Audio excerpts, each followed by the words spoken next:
With this scenario in mind, Eisenman turned to the Dead Sea Scrolls, and particularly the Habakkuk commentary, when the fragmentary details of the Qumran text had been assembled into a coherent sequence.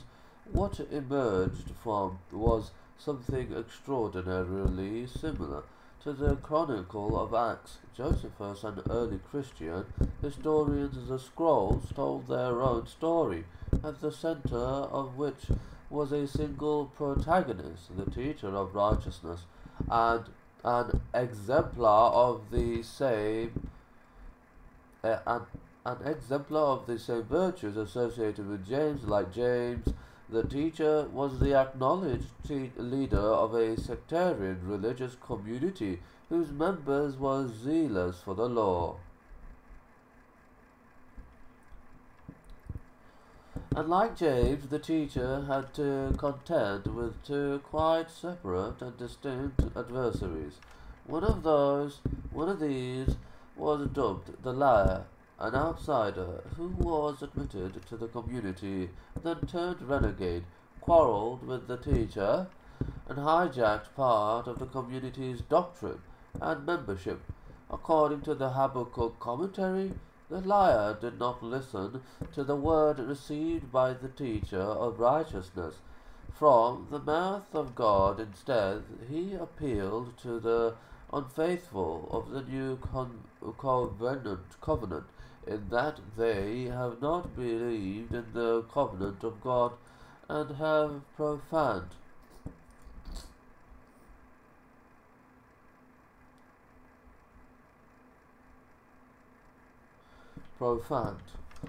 his holy name. The text states explicitly that the liar flouted the law in the midst of their whole congregation. He led many astray and raised a congregation on deceit. He himself is said to be pregnant with works of deceit. These, of course, are precisely the transgressions of which Paul is accused in Acts, transgressions which lead at the end of Acts to the attempt on his life. And Eisenman stresses Paul's striking hypersensitivity to charges of prevarication and perjury. In 1 Timothy 2:7, for example, he asserts indignantly, as if defending himself, that I am telling the truth and no lie. In 2 Corinthians 11:31, he swears that the God and Father of the Lord Jesus knows that I am not lying. These are but two instances. Paul's letters reveal an almost obsessive desire to exculpate himself from implied accusations of falsity. According to the Dead Sea Scrolls, the liar was the adversary of the teacher of righteousness. From within the community, the teacher's second adversary was from outside. This was the wicked priest. This was the wicked priest, a corrupt representative of the establishment, who had betrayed his function and his faith.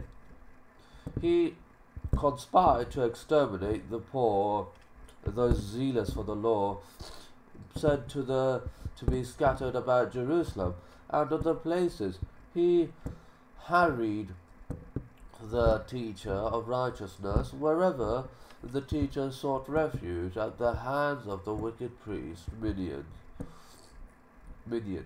The teacher suffered some serious injury, and possibly the text is vague on the matter. Death subsequently, the wicked priest was himself assassinated by followers of the teacher, who, after killing him, took vengeance upon his body of flesh, that is, defiled his